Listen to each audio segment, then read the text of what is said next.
Hey folks, we had to get this out there before this episode went out. This episode was recorded prior to the recent public allegations of abuse by Noel Clarke. Any positive comments made on the show about Clarke reflects his performance on the screen and not his conduct off screen. The Earth Station Who crew is strongly opposed to bullying, harassment, and victimization of any kind.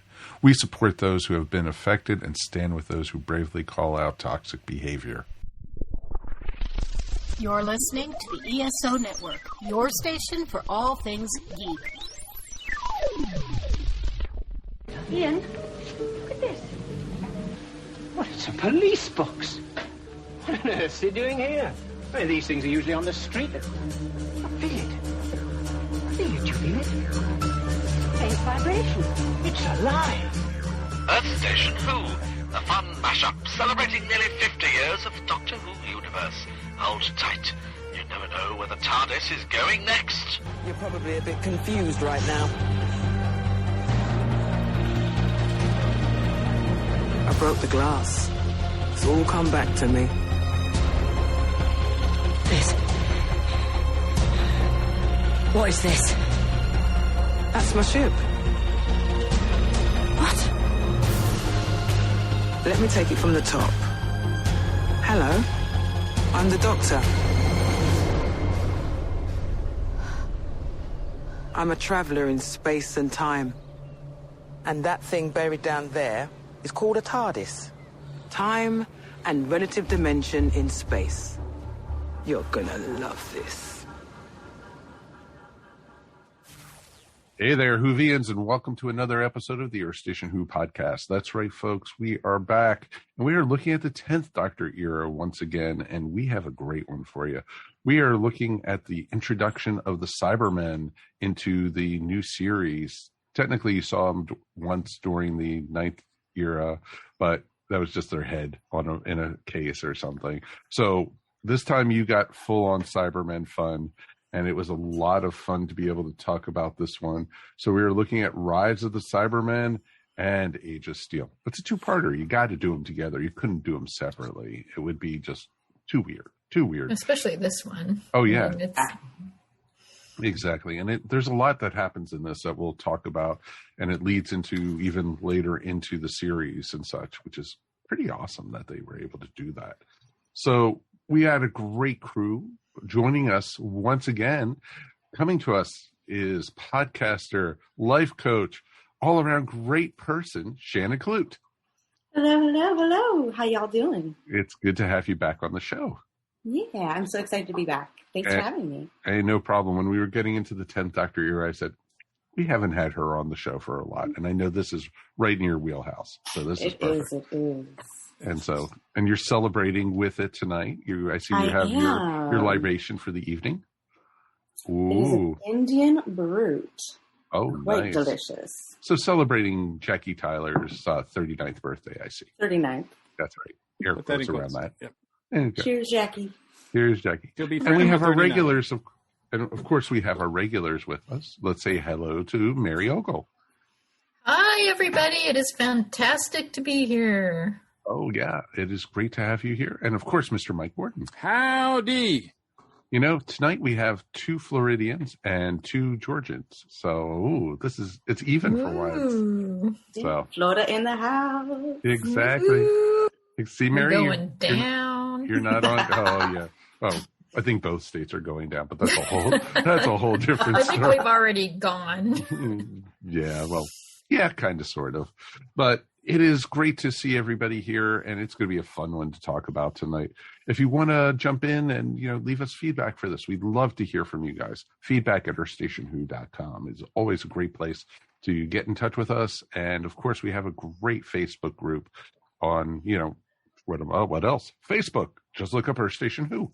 And we are talking all about Doctor Who up there. We put Doctor Who memes, Doctor Who stories that are legit. We don't put rumors up there. We do not put rumors and such because, those come out every day and 90% of them are false. Because if we believed that, it would have been, Jodie's leaving from day one, after she started as the Doctor. So, no, we don't go for that until it's official. Then we'll post it on the site. So definitely would love to hear from you guys. Definitely would love you guys to join the Facebook group. And, while you're there, why not subscribe to the podcast? It's a great podcast. We come out every other week, except for when Doctor Who is new. And if it's your first time listening to us, thank you for listening. We do appreciate it. It couldn't have been much better than that to, come along for a great story for us to talk about. So let us get in. There is no new Doctor Who news, so we're not even going to talk about that. So let's go back 15 years to 2006. We are looking at May 13th, basically Rise of the Cybermen. It's pretty awesome. So this is going to be a fun one to do because Age of Steel was the following week. And like we were talking before the show, I don't think we got it officially here in the United States for almost another year after, because just how BBC and I think it was Sci-Fi Channel back then that was showing Doctor Who. So I think officially I saw it here, not through the means I did, but the way I saw it was on the DVD actually when it first came out. What about you guys? Yeah, I think I saw it on Netflix. Really? Before, in full disclosure, I'm not really Mike Gordon. I'm the parallel counterpart, Mark Gordon. And I find it odd that there's not a lot of zeppelins in this universe. Are you a resistance fighter? No. I take the path of least resistance. I got here by accident. So you're the same on either planet, then, basically. pretty much. Yes. Yes, I'm the tin cat of the universe. So that explains so much. So yeah, I had a source that I was getting the episodes from. We'll just leave it at that. So I was getting them as well as the confidentials pretty early on. Not as they aired, but very close to. I think I got them season by season. Like, so after the season was over, I got a hold of some discs and it had those on them. So I watched this. I didn't watch this separated. I watched this as one after another. So okay, which was gotcha. pretty cool. I think I saw it on cable somewhere. I don't even know which channel it was even on, but really? it was a few years after. Yeah. Okay. Usually in the middle of the night. Oh, that makes sense. Yeah. Were you a Doctor Who fan before, the new series, or I was a sci-fi fan. Okay, gotcha. So Eccleston was my introduction to the Whoverse. And from there, it was just a rabbit hole that I fell in love with. So. Oh, that makes total sense. Mm-hmm. That's pretty cool that you were able to, it's neat that you were able to do it that way. And, have you watched it like in order, or how was that? Later on, I realized some of it was out of order, but for the most part, I kind of did it doctor by doctor, if that makes sense. Oh, no, so totally makes sense. So I might have seen a couple of episodes switch swapped, but right. For the most part, I saw everything doctor by doctor. But like I said, it was just a rabbit hole. Once I got into it, I was just give it all to me. I don't care what order I get it in. I just want it. So. No, that's usually the way it is with Doctor Who. Is you just get one or two, and then you realize, wait a minute, who's this new guy who's they're saying is the Doctor, because you don't know anything about regeneration, or you don't know, and so it's pretty awesome. And it was neat because this is almost like a what if type story that because they're on a parallel Earth, so anything goes, and you actually had a Mickey that was actually tough. He was wanted for parking tickets, but he still was standing up against the government. Damn the man. I was watching this and I was thinking, okay, I know it's been about 15 years or so, but I was watching this and it's been a long time since I've seen Mickey or Ricky or Noel Clarke in anything. And I think I've been doing Noel Clarke a disservice, because I think that if I had been introduced to him as an actor playing Ricky, and never seen Mickey before, I think I would really appreciate him. But that character of Mickey was not one that I liked at all, right from day one. So seeing his counterpart, and he does a really good job, I think, at separating the two. I mean, it's pretty easy without the, you know, the cues that you need to tell the difference between both of them. I thought he did a really good job playing two characters, and yeah, I prefer Ricky, obviously, and what happens with Mickey after this is just nonsense to me. Well, it's interesting because you actually find out more about Mickey than you have throughout the rest of the series in this. You didn't really hear about how his grandmother passed away, or you didn't hear about his parents. There's actually continuity errors in that. Pardon me? There's continuity errors actually in that. Of course.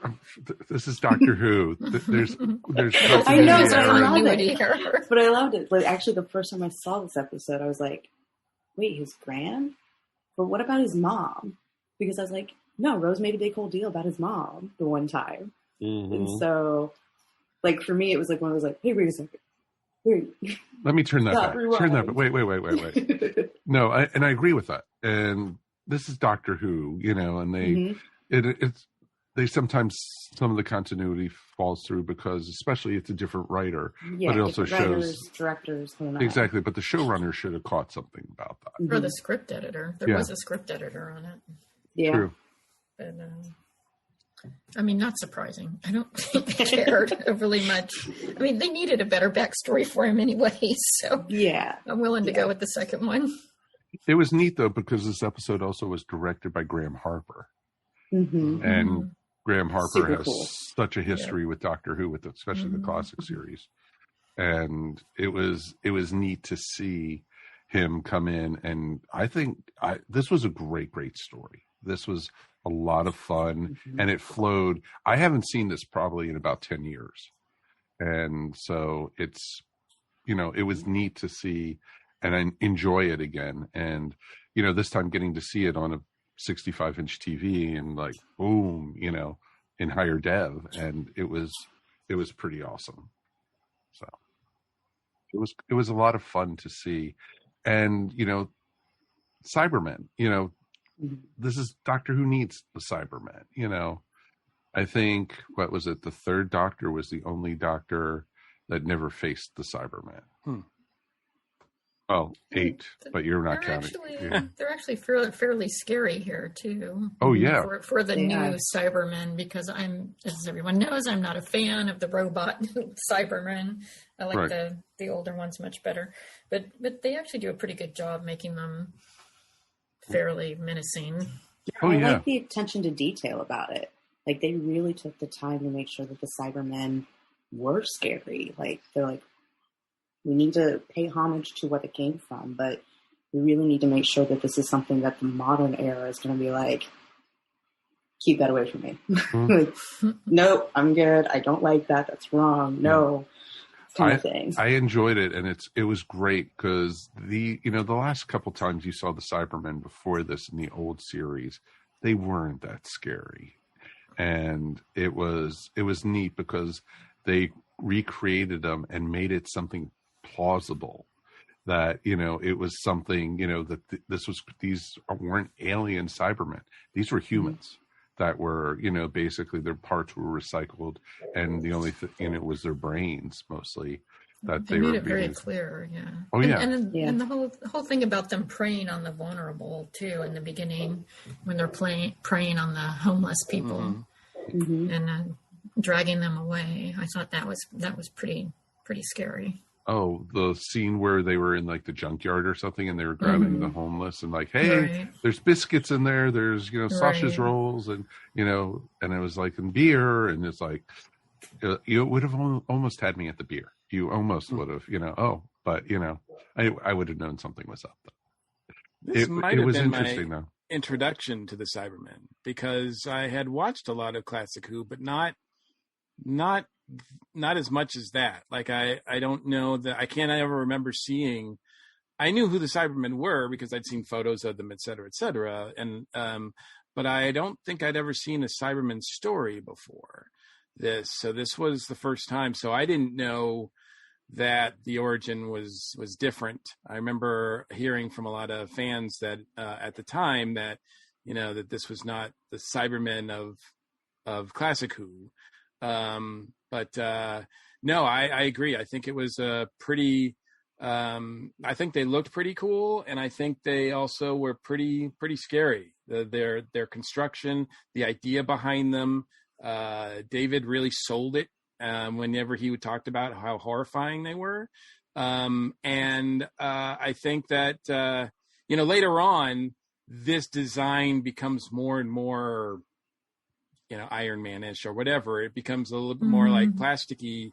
But for this story here, I think for an introduction of a villain, a classic villain, it's right on the mark. It hits it right on the mark. Mm-hmm. Yeah, it works. It modernizes it really well, and it was neat still to paying see. Homage. Oh, exactly, and what they started calling them, the Cybermen, and because they had the C on their chests, and so all the fans were going, well, our Cybermen are still out there too somewhere. Sure. And it was like, yeah, well, we have like 10 different origin stories for Cybermen. we don't need to go there and everything. And, to me, the Cybermen are like Mary, the Cybermen that was at the end of the first Doctor's run was, with the 10th planet. And it's awesome. And it was neat to see them evolve into like Invasion and Tomb of the Cybermen through the second Doctor era. And this was a natural evolution though, too. So it was neat to see. And I know the Cybermen before this had also appeared in a few different Big Finish also. Mm-hmm. So, because I know I think we've talked about on the show, the Peter Davison story with the origins of the Cybermen. Yeah, that's a really good one. Mm-hmm. Exactly. Yeah. And so it was neat to see the origins of this one. And, it was a power mad man, trying to gain immortality, kind of Davros-ish and everything, Yeah. Very Davros. Yeah. And even in the chair. And so it was interesting, and you could see some parallels there. So it was a lot of fun. And you then had Rose in this who got Your the favorite. wish. No, we'll get to that. We'll get to it. We'll get to her, but, the dream, her father had passed away when she was 6 months old, to see a planet where her parents were together still. And, to her, she was in shock. And then the doctor saying, you can't get involved. This is not your parents and everything. Mm-hmm. If it was my mom and dad and they were still alive, I'd be running up to them to say, hey, it's me. And they'd be like, who are you? And that's basically what happened to them. Plus she was still feeling, the effects of Father's Day, even though it'd been a while, that was the other doctor, but still, I think, that was the last time we saw how much her father meant to her and how much she was willing to risk to keep him alive.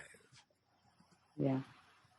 But I think there's an even a different little I guess introspect to that is that you could see throughout this episode where Rose grew, where she wasn't instantly running for her father, and she wasn't instantly running to rekindle this relationship with these people.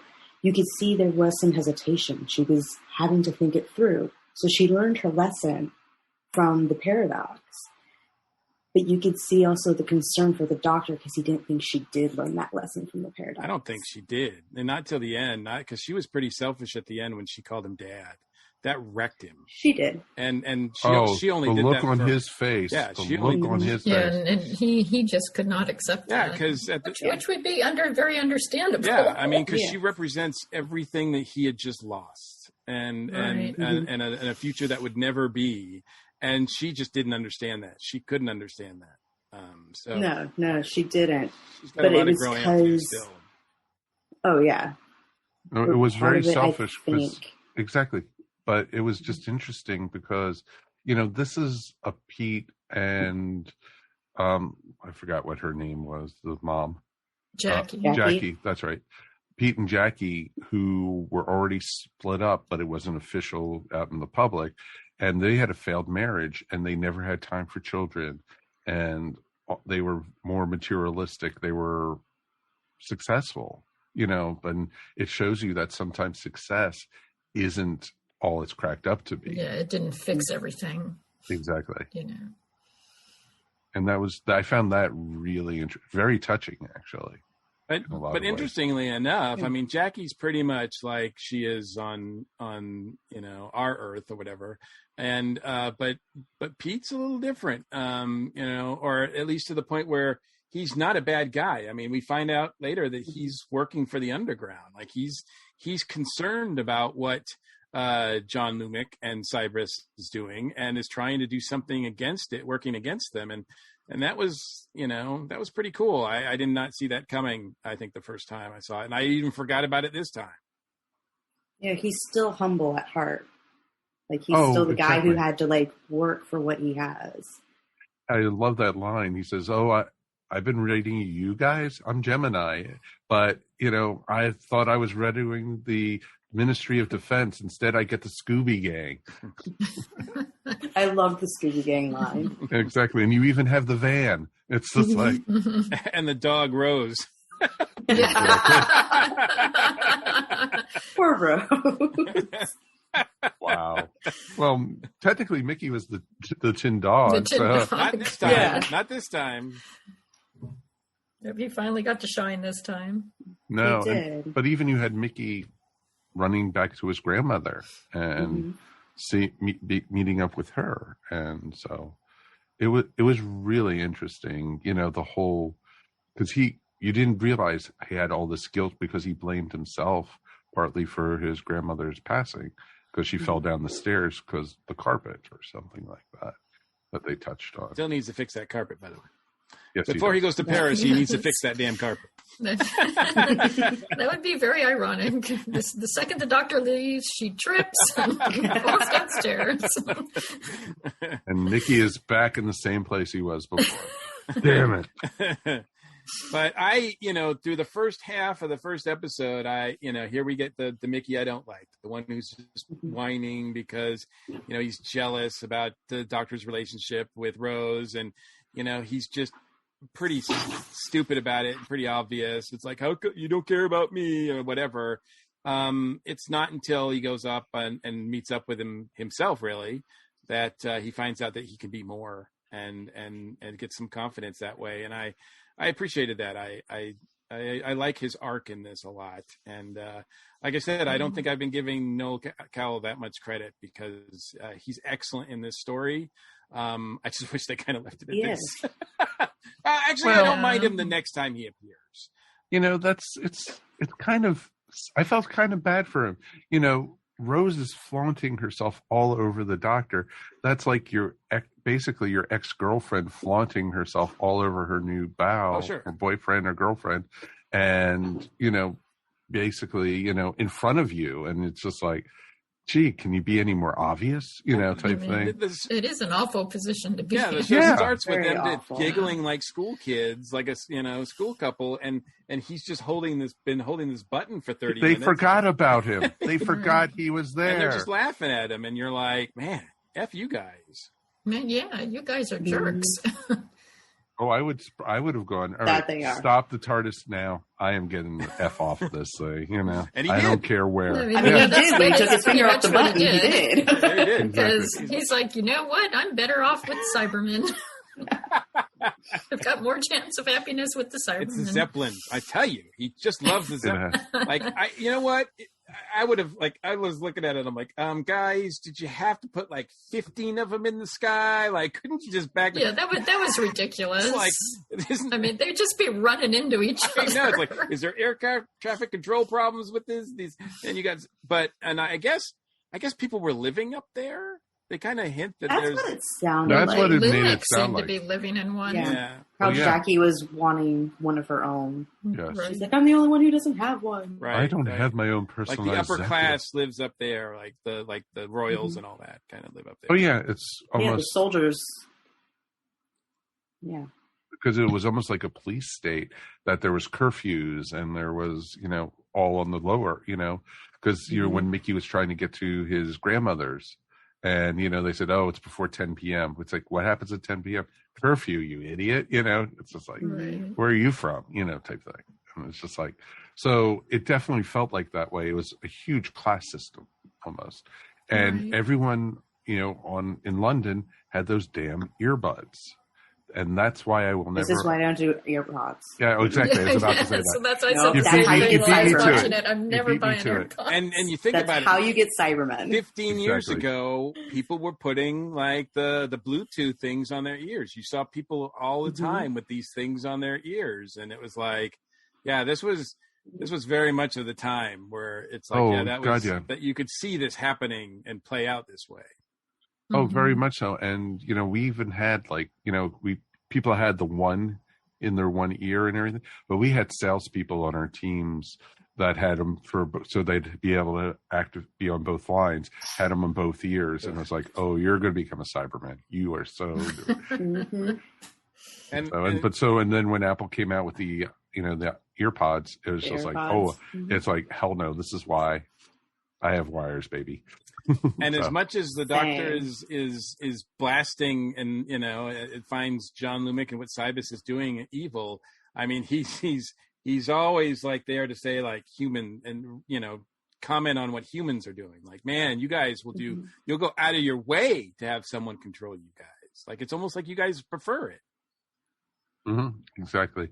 Or they were literally being forced entertainment and news and everything through those earbuds, and it was crazy. It was just like, and at the time we were like, oh, that's total science fiction. That's nothing. And now we're not like, too far off. No, 15 years later, we can walk through any shopping center and 99% of the people have those earbuds in and everything. I mean, it's happening now in a way. It's, people on Facebook getting all these messages that aren't real and believing them, and that's all they ever see. And so that shapes their whole point of view, and it's very easy to control them because of that.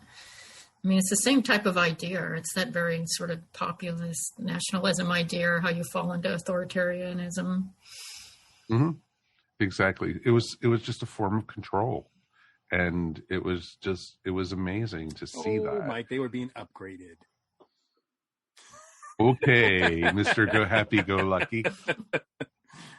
Yeah. Oh, and it was interesting, and I liked the characters they did introduce. I did like the Resistance. I liked the different, I love the different characters. I love the, even the actors that were playing them were pretty darn awesome. So it was neat to see because you had, Mrs. Moore and you had, the others, and it was just awesome. And they had enough development that you cared about them. Oh, yeah. When Mrs. Moore died, you cared. Oh, I was shocked. And it's interesting because I keep on always forgetting how much of a body count Doctor Who always has. This is supposed to be actually one of the biggest ones. Yeah, this one, it's pretty dark. Yeah. Like if you count all the people that it's like half passed of London. away. If you count all the people who turn into Cybermen, it's probably one of the highest body count episodes. Somewhere Thanos was smiling. Half the population is gone. I didn't even have to snap a finger at that one. Oh, Thanos would have loved this because nobody would have been using resources. Exactly. So there you go. It's a good thing you bring up Mrs. Moore too, because that there's that scene between her and the Doctor, and they did have a good rapport. I mean, she's one that would definitely make for a good companion at some point. Oh God, yeah. She would have been a great companion. She throws out the thing that that's not a real name. She got the name from a book, which I assume is Passage to India, but that's I don't know if that's true. That's the only Mrs. Moore I can think of that's kind of big in sort of literature. But then she says, he asks her what her real name is, and she says it's Angela Parker? Yeah. Angela Price. Angela Price. Right. And does that mean something? Because it seems like the Doctor recognizes that name.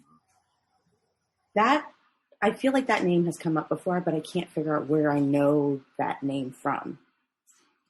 I don't know if that was something that they meant to do with something with later. But it seemed like it was a big moment. It didn't seem like it was a throwaway. Okay. unlike when the guy in the party goes, oh hey, how's the things going in Torchwood? Yeah. Torchwood came up a few different times. In this Torchwood, episode. I think, came up 3 or 4 times in the 2 episodes. Yeah. Yeah. I mean, that was a complete throwaway, but I felt I wonder if they wanted to do something with Angela Price in our universe or something. Right, which would have been awesome. Because Torchwood, Torchwood was the bad wolf of this season. Literally, it ran all the way through, and it was fully introduced it all the time. It was fully introduced in the final two-parter of the season, but it was real interesting to see, and I did like it. I also liked the character of Jake, also, who was the other. And all right, I might be going crazy because. I know I'm crazy, so it's okay. But I remember there was supposed to be a relationship between Ricky and Jake. According to both the actor who played Jake and Russell T. Davis, and there's a deleted scene that's on the DVD, they were actually in a couple. That's where I saw it. Because I was waiting to see him say that, because I had seen the deleted scene, and it made sense how upset he was about Ricky getting killed and everything. Because like when it was funny because when Mrs. Moore died, he barely batted an eye, but when Ricky, he was like, oh, the whole thing, which makes sense.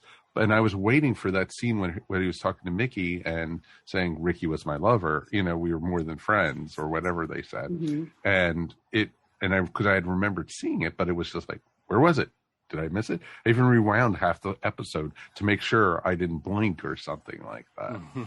So it was just interesting to see. It said here when I was looking at the research for this, it said that Jake has been in 3 episodes of Doctor Who. Do you know? Yes, yeah, he was. He comes back. Does he come back with the Age of Ghosts? Does he come back? Ghost So episodes? he comes back at the finale.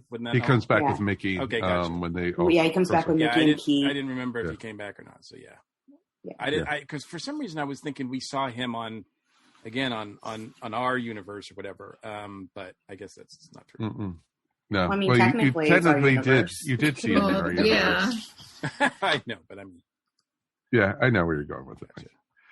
But I thought the designs of the Cybermen were really awesome, and very cool. Very cool. And I even liked the Cyber Leader. You actually got to see the brain. Yep. And everything, and that was a throwback to the Troughton era when they did that.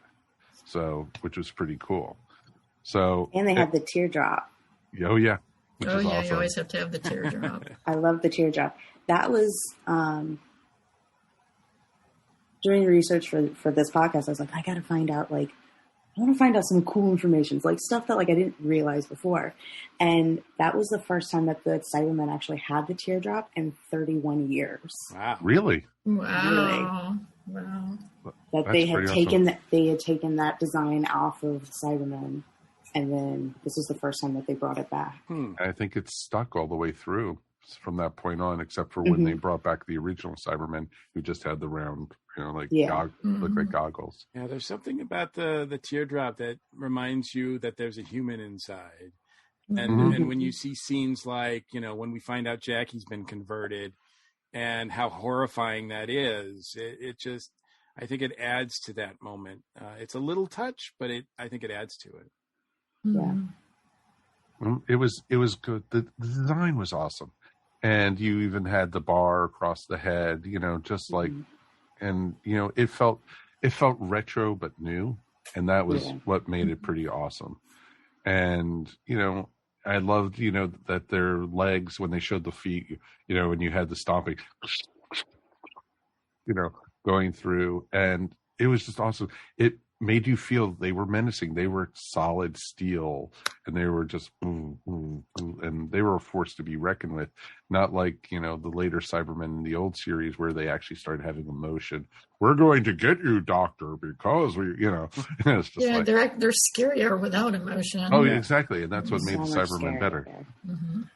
And that was awesome about it.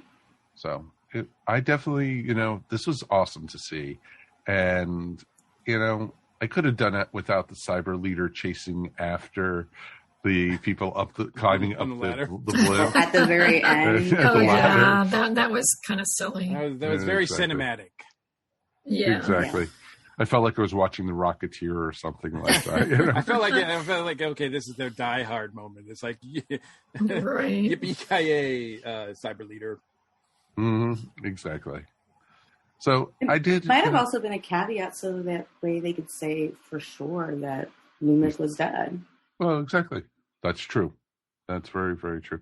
Well, it made it sound like, that the Cybermen pretty much were wiped out with what the Doctor did with, the emotion chip, being removed and everything for all of them.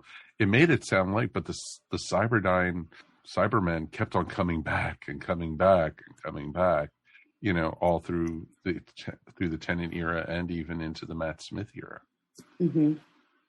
So it was interesting to see that you had that, and you just like said, okay, so maybe he didn't do such a good job, because then Mickey and Jake were all going off to go to Paris together. It was like, okay, enjoy. Well, because there were still factories of Cybermen all over the world, supposedly. Mm-hmm. Yeah. That they needed to take out. Hence the reason Mickey kept Rose's phone. Right. And that made sense. That really made sense. But, okay, let's get into it. What did you guys think of Tennant as the Doctor in this? We really haven't talked about him all that much. Yeah, that's interesting, isn't it? We're already almost a half hour into this episode, and Tennant hasn't come up once. It's been mostly Mickey. Yeah. Which is interesting, because the evolution of Mickey. But this is he evolved. He had a good arc here. He had a good arc, but I mean, David's amazing in this. He really is. He, you almost take him for granted sometimes how good he is. But he just, like I said, he adds to everything. Like he's the one that sells us on the fact that the Cybermen are something to be feared. Yeah. And it doesn't, how many times he says, this is, I don't know if it's the first time, but it's how many times is he going to say it? Like, I'm so sorry. I'm sorry. I'm so sorry. Like, not only are they, terrifying, but, and then when at the cliffhanger and then the first part of the second one, when he's screaming at them, like, we surrender, like, why aren't you paying attention to me? Like it really is a moment. Like I can't imagine too many other Doctors getting away with that. Not to that level. No. He's able to, recognize the threat, also throw some shots at humanity, kind of for letting it happen, and then talk about like have these little quips in there, like when he first meets the Cyberman guy. What's his name? I can't think of his name right now. Lumic? Yes. Lumic? Yeah, when he first meets him, and he's like, you're a genius. I'd say you were a genius if I wasn't already in the room. He says stuff, and it just rolls off the tongue so well. And he is sassy. He is Mr. Sass, and he does it so well. We kind of talk about if someone had never seen Doctor Who before, whether or not the stories we review would be a good one.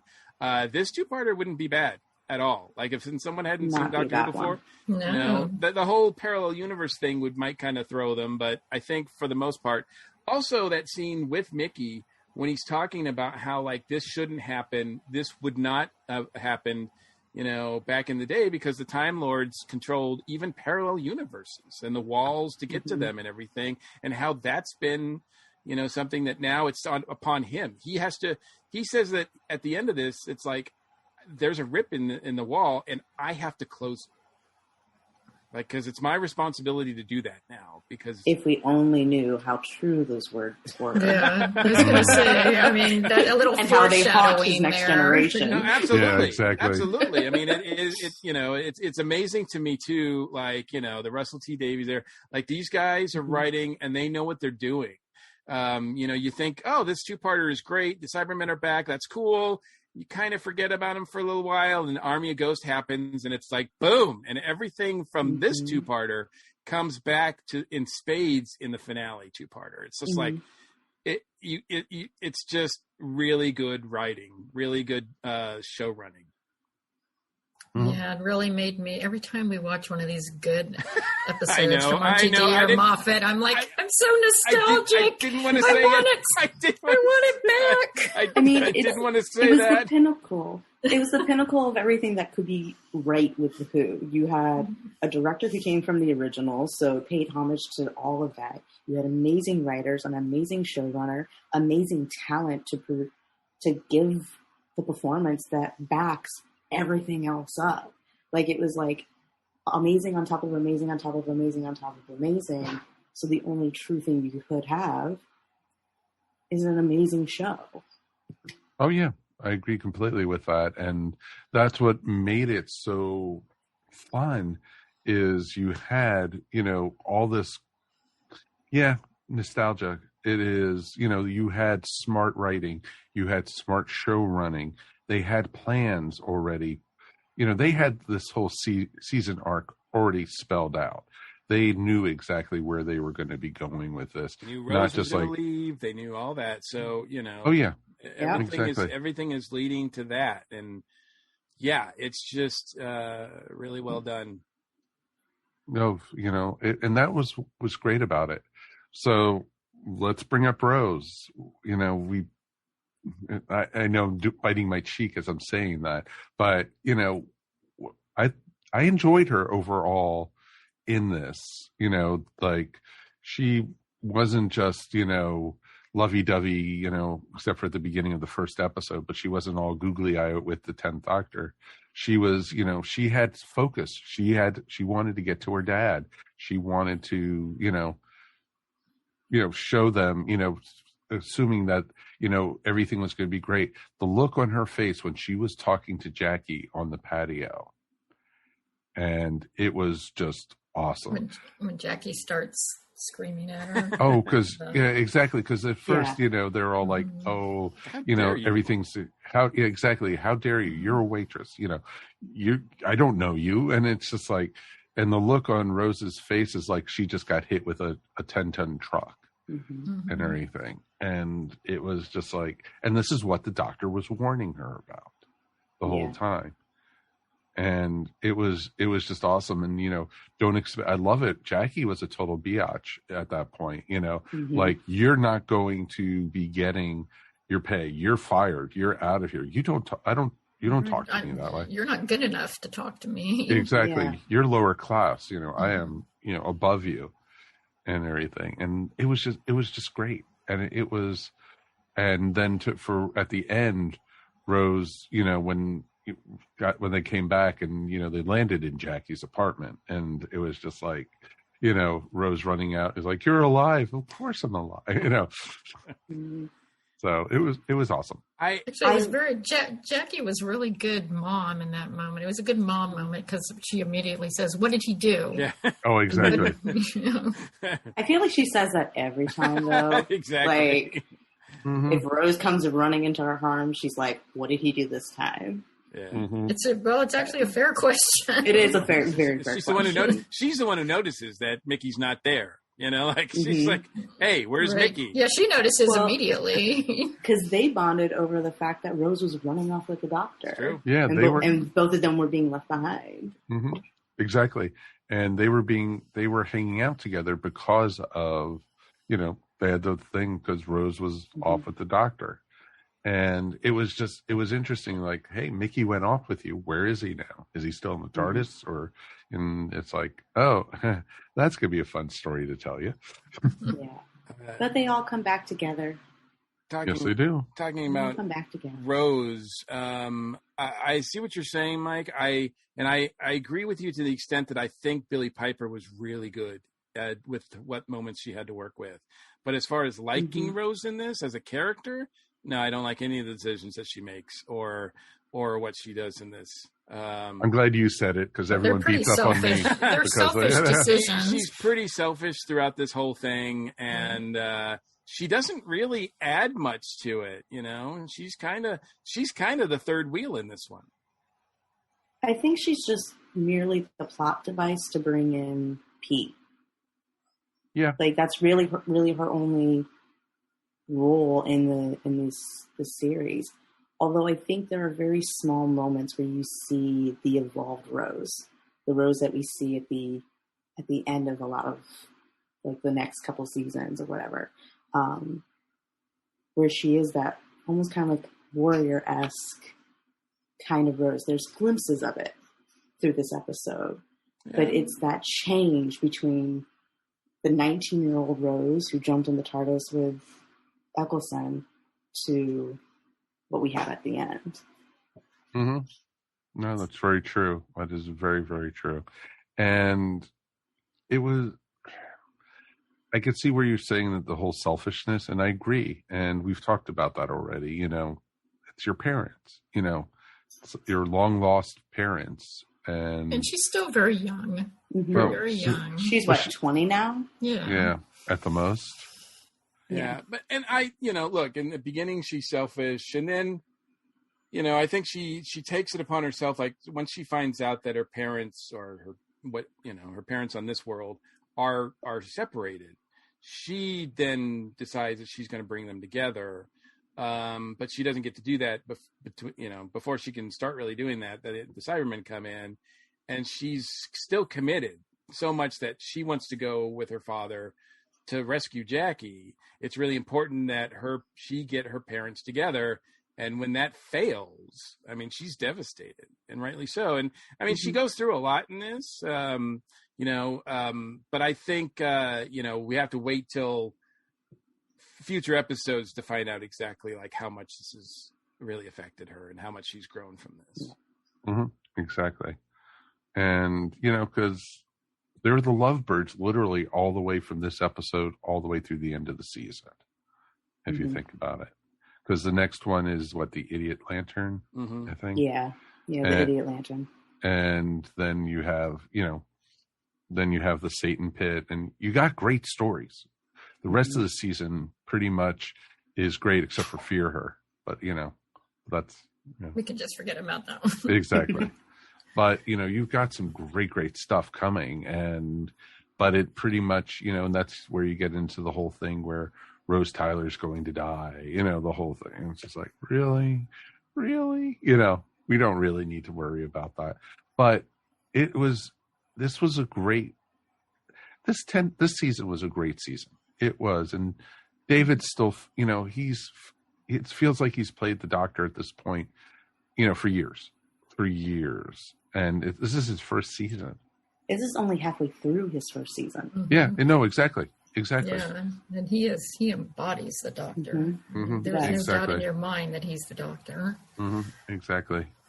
And I love how, when Rose and the Doctor are going to the party at that mansion, and she's thinking that she's going to be a Contessa or something, and he's like, and next scene you see them is the wait staff. It's just like, and he's so excited about it. Like he's just like, "This is awesome! Let's do this." This is where you learn stuff. This is where you. Exactly. These are the people that know what's going on. And she's just like, Yeah, exactly.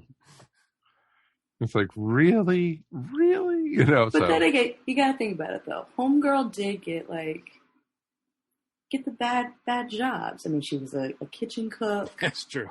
Yeah, you do have a point. I'm just going to stop the list right there. There's more, however. Oh, yeah. He was the kitchen cook. Like, she constantly was getting, roles like that where she's just like, come on. Can't I get something better? Hey, she got the French fries. Just think about that. She get the French fries, and she got so smart with them. Exactly. So, that was pretty awesome. But, yeah, I think, this one, if we lived, I don't know if I'd be happy living in an Earth like that, where, everyone's ruled by social media. Everyone, doesn't really, Wait, they put. Oh, you mean here? You mean right now? That's where I was going with it.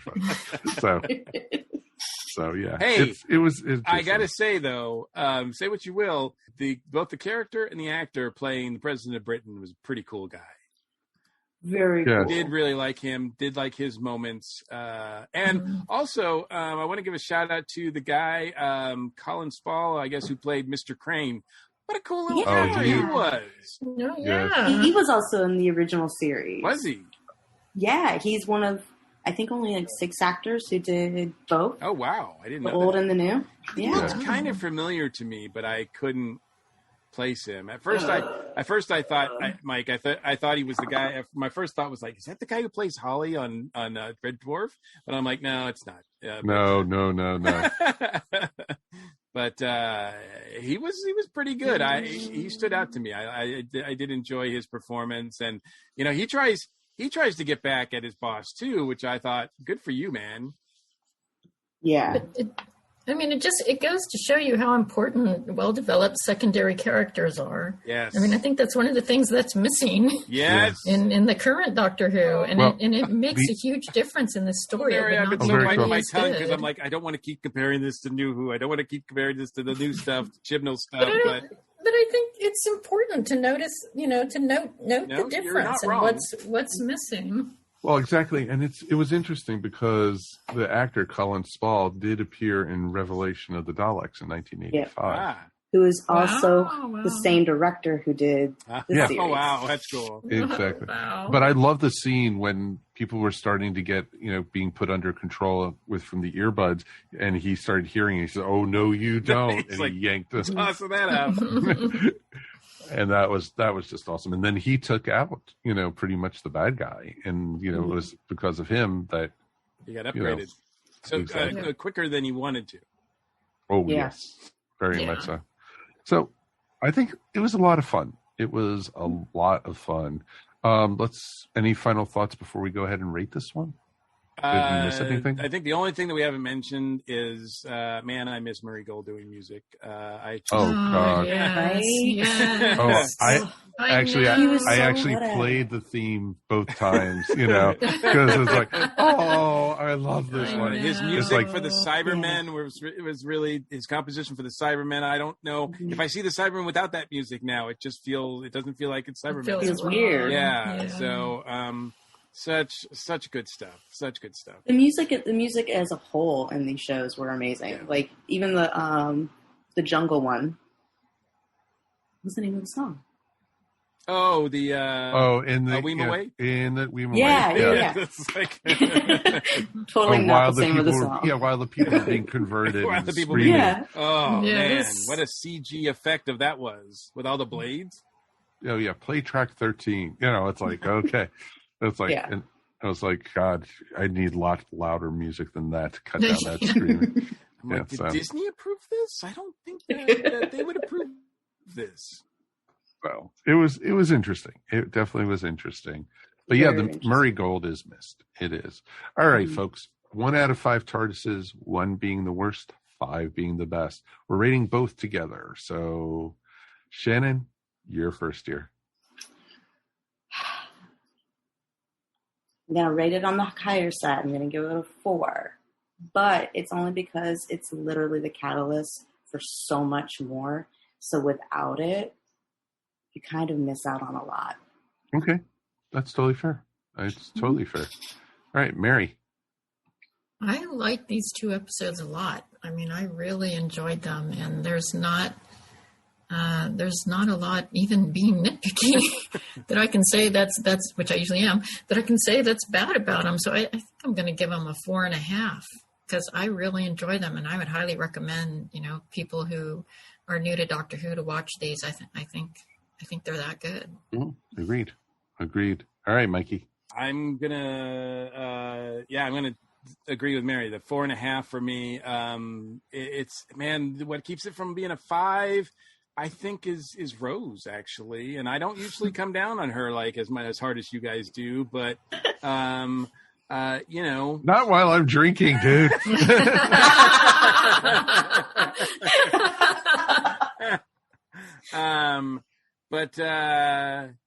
I just think that she just could have been written a bit better so that it wasn't so. I mean, she's going through what she's going through, so I guess she's written the way she's supposed to be written, but. It's just the only downside to this, really. Gotcha. Wow. I was going to give it a 4.5 also, but it was a great episode, but Rose always takes it down a half point at least for me. So it's okay. So no matter which one of those, I think the only one I gave a 5-star was the one where she went to the other dimension or something like that. So, but she's good in the first series. She's good with Eccleston. Oh, I loved her with Eccleston. I thought she was great. I just hated the love puppy, sick, the googly eye. It gets even more annoying as the season goes on. I think, very much I think so. she's done a couple of 5ers. I don't know. I'm sure she has. I think I'd give Girl in the Fireplace 5. That was earlier in the season. Yeah. So well, that's the one before. Right. So Rise of the Cybermen. Yeah, right before this. She was still like super buddy with Mickey in that one. True. She was, but she was a bit more useful in that one.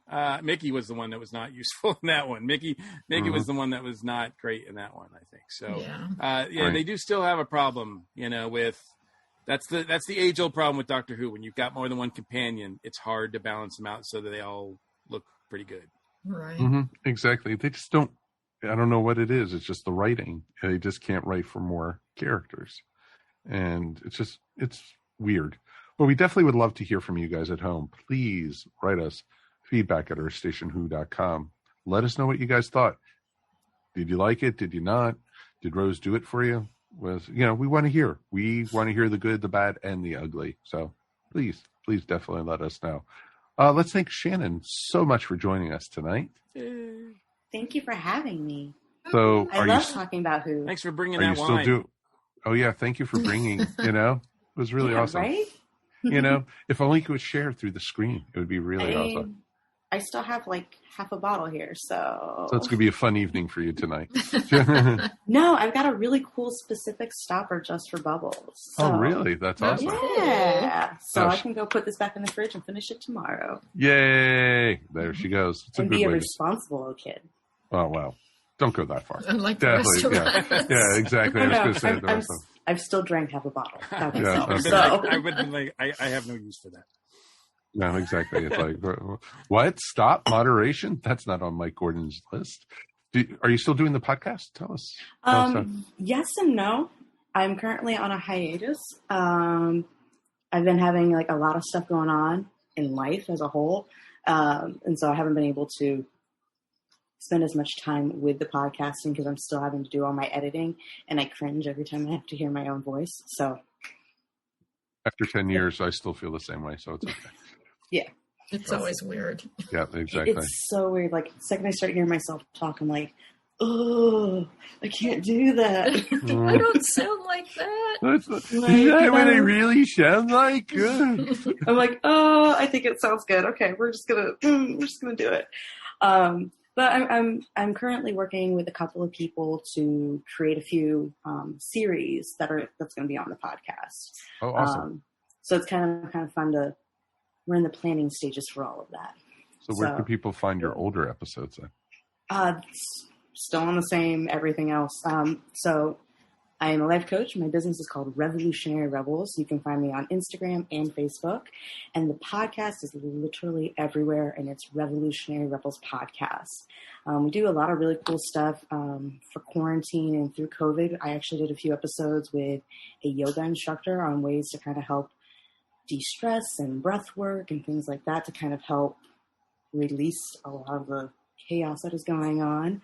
And so it's got some cool little things. I also did a whole series on love languages and how you can use those in both personal life, romantic relationships, friendships, family, work, whole nine. And how if you know your love languages, it can make communicating with other people so much easier. That's awesome. That is really awesome. I'm a subscriber. I love listening to it. It's really fun. So it's very cool. And let's thank our regulars for being here. Of course, Mary Ogle. Thank you, my dear. Oh, thank you. These were great episodes to talk about. It was really nice to revisit them. Oh, yeah. It's been way too long. And it has. And it's like, I wish we could talk about all these, every week. But it's just like, there's just so much Doctor Who to cover. And, we have to almost throw a dartboard. Okay, which Doctor are we going to talk about now? So yeah. Anything you want to promote? You can find my artwork and news about my soon-to-be-appearing book on maryogle.com, and also find my artwork on Etsy at eVision Arts. Very true. That's awesome. I'm looking forward to reading your book. I really am. Thank you. I'm looking forward to it being out. So you're just like going, oh my God, what are the people going to say about it? What are the reviews? What are they? So I know. I mean, at this point, I'm just like, I've had it. I've had enough. It's just going out in the universe.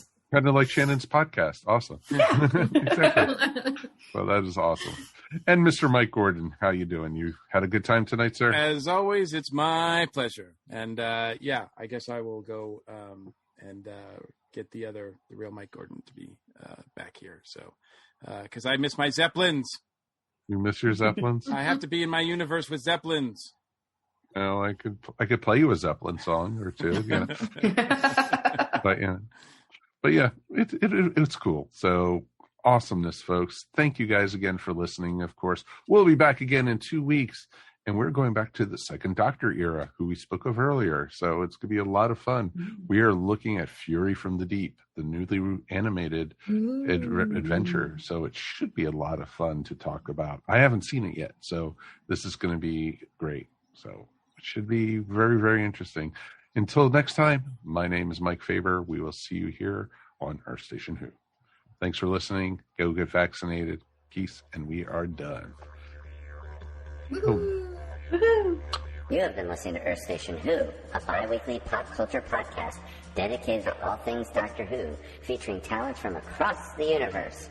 All topics on the show are the sole opinions of the individual and are used for entertainment value alone. You subscribe to our podcast up on iTunes, Stitcher, or follow our blog at www.esopodcast.com.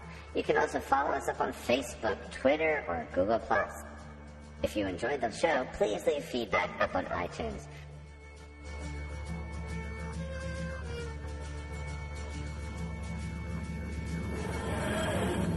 Great things are coming on the Nerd Bliss podcast. We're changing up our presentation while keeping the candidness that you enjoy. We'll cover all your favorite shows and movies, with maybe a few surprises along the way. And you, yes you, will have opportunities to be on our show on a regular basis. That's right, we've got the Zoom Pro account, and we're going to use it. So be ready. Find us at nerdblisspodcast.com and esonetwork.com, and on all the socials at NerdBlissPod. Nerd Bliss. Listen up.